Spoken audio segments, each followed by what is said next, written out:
Por aí essa situação de vocês? Primeiramente, boa tarde. Obrigado ao vereador Afrânio, obrigado, a você pelo espaço. O meu companheiro Robson Paladini, que está aqui me acompanhando, companheiro do sindicato. É o que a gente vê nos últimos anos, e os Correios agora são a bola da vez, é o enxugamento da máquina, mas com a desculpa do governo que você tem que ter menos Estado e mais iniciativa privada. Mas já de antemão colocar o seguinte, a medida política é errada, porque depois quando você sofre um colapso, você pede dinheiro do Estado. Como a gente tem aí vários processos de reestatização dos Correios no mundo, Correios da Argentina, Correios do Japão, os Correios brasileiros, em primeiro lugar, é a empresa mais velha do Brasil, tem 350 anos. Em segundo lugar, é a única empresa, ou em primeiro lugar, é a única empresa que tem que ser colocada como orgulho do povo brasileiro dela estar presente em todos os municípios do país. E nós estamos falando num país de tamanho continental, em cada parte geopolítica, de cada região, ela tem que ter uma política para conseguir sobreviver, Tipo, é o subsídio trocado. Vamos pegar um grande centro que é São Paulo, o sul do Brasil, você vai ter que ter uma política para conseguir abranger a política da Amazonas, de um estado um pouco mais precarizado para chegar. Mas lá chega a entrega. E aí a gente vai colocar um exemplo um pouco mais brando assim.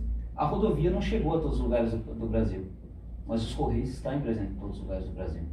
Não há como você pensar na construção de um país sem você pensar em Correios, sem pensar no postal. Por quê? Porque lá na região ribeirinha da Amazonas, lá o Correio está presente, entregando as encomendas, entregando as cartas, a questão do próprio Mato Grosso, das regiões do Nordeste, o Correio está lá, fazendo seu papel, está chegando, precisa de 10, 15 sistemas de prazo para chegar, mas consegue fazer essa política toda e chegar a todos os lugares. A iniciativa privada não vai chegar. Então, você diminuir o serviço postal, você diminuir o Estado e colocar a iniciativa privada como salvadora da pátria é uma responsabilidade tremenda com a população.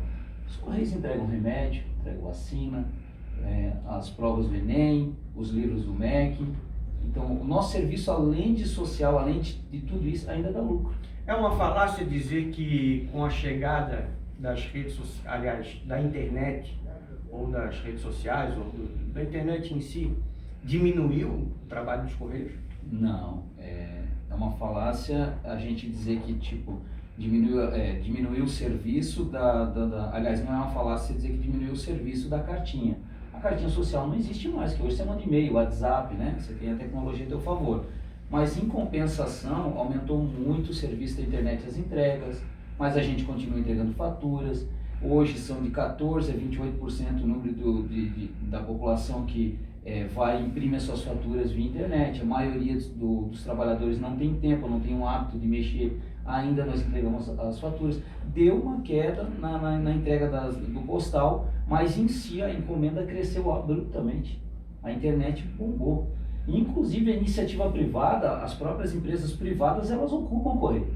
A gente faz um convite aos vereadores, aos deputados que estão trabalhando no projeto da privatização dos Correios, que a gente está lá visitando, fazendo esse diálogo com eles, que eles visitem a unidade dos Correios para você ver quantos objetos a iniciativa privada pega, as grandes empresas de encomendas, e levam os Correios para nós entregar. Eles entregam aqui em Florianópolis, postam aqui, mas ali em São Pedro de Alcântara, Antônio Carlos, governador Celso Ramos, que entregam os Correios. E outra coisa que a gente tem que esclarecer é o seguinte: os Correios detêm o monopólio postal de cartas, de mensagens. A iniciativa privada, ela não tem, aliás, os Correios não têm o monopólio das encomendas. Então a iniciativa privada pode disputar o mercado conosco. Mas por que não disputa? Porque nós temos ali ainda uma logística extremamente apurada de atingir todos os municípios do país, e nós somos os únicos que têm essa logística que pode alcançar os mais longínquos, locais desde do Nordeste até o Sul, de São Paulo, Amazonas, é nós. É um orgulho, Frank, tu brigar por uma instituição como os Correios, da maneira com que ele fala, a vontade que ele tem de dizer que o Correio é o órgão mais antigo, de que chega em todos os locais, o próprio funcionário se sente orgulhoso de trabalhar naquela empresa. Isso é importante, É muito importante, Nocete, quando tu estavas falando, recuperando um pouco o teu passado, eu me lembrei do carteiro que passava lá na nossa rua, E lá no Estreito, na rua José de Abreu.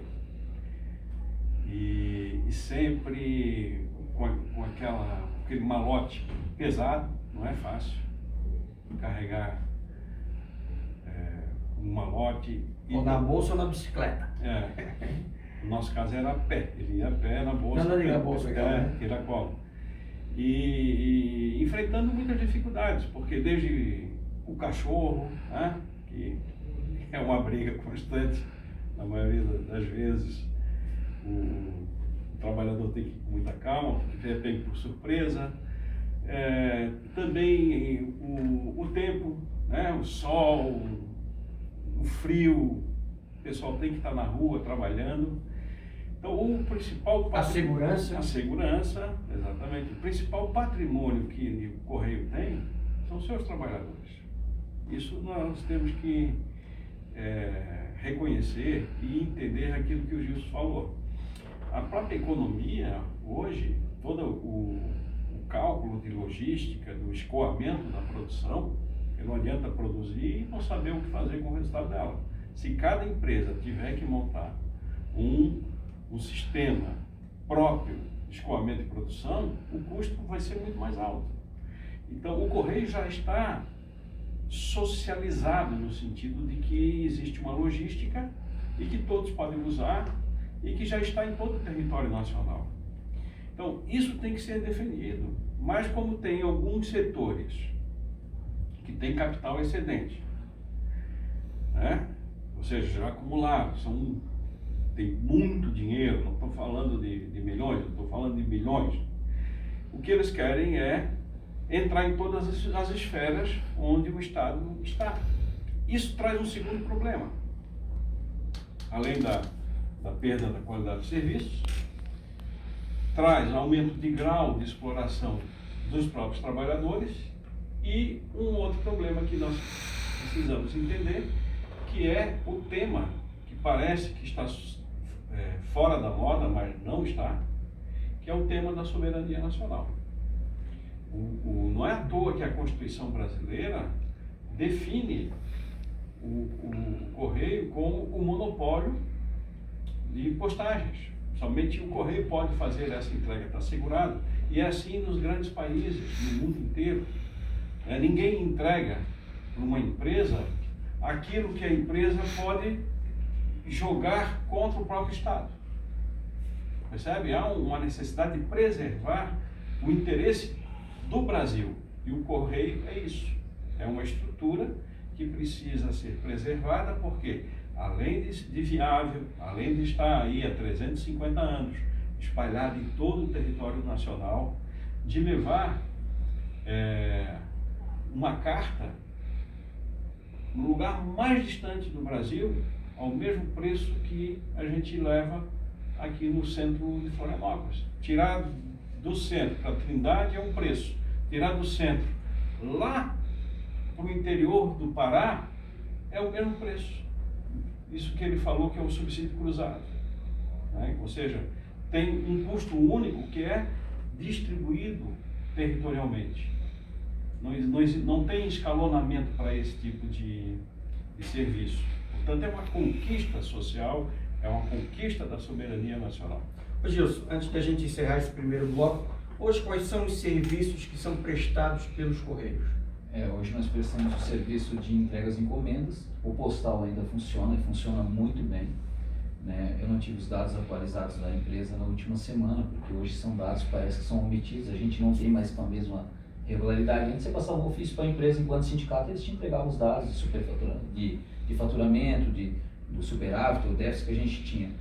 Nós temos o serviço SEDEX, que é o nosso serviço principal, aí depois vem o serviço IPAC e assim por diante.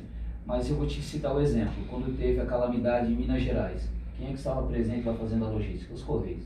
Eu estava comentando com o vereador Afrânio que se, nesse tema do coronavírus, que se a gente precisar em longa escala distribuir vacina, medicamentos, equipamentos, quem é que vai entrar na jogada? A iniciativa privada vai botar seus caminhões, seus aviões a fazer o transporte de graça? Não vai. Nós temos uma empresa em que seus funcionários são totalmente responsáveis pelo serviço, muito bem treinados, vão fazer esse serviço. Por exemplo, da Olimpíada, da Copa do Mundo, que a gente participou ativamente, ajudando a planejar, ajudando a distribuir, fazendo a logística, é isso que nós queremos. É lógico que no próximo bloco a gente vai tocar na questão de como é que está deficitário e aonde o governo está nos atacando que vai a incidir sobre isso. Aí, para você que está chegando agora aqui na TV Câmara de Florianópolis, pelos canais 61.4 da TV Digital Aberta ou no canal 16 da NET, esse é o programa Sala de Visitas. Nesses dois canais você está acompanhando hoje a importância do serviço público no cenário nacional, um tema trazido pelo vereador Afrânio Bopré, que vai continuar com a gente aqui, e também o Gilson Vieira, secretário-geral do sindicato, né, dos trabalhadores da empresa de Correios e Telégrafos aqui no estado de Santa Catarina. A gente pede para você que rápido no intervalo a gente já volta para falar um pouco mais sobre essa situação aqui na capital de Santa Catarina e também no nosso estado. É rapidinho, a gente já volta.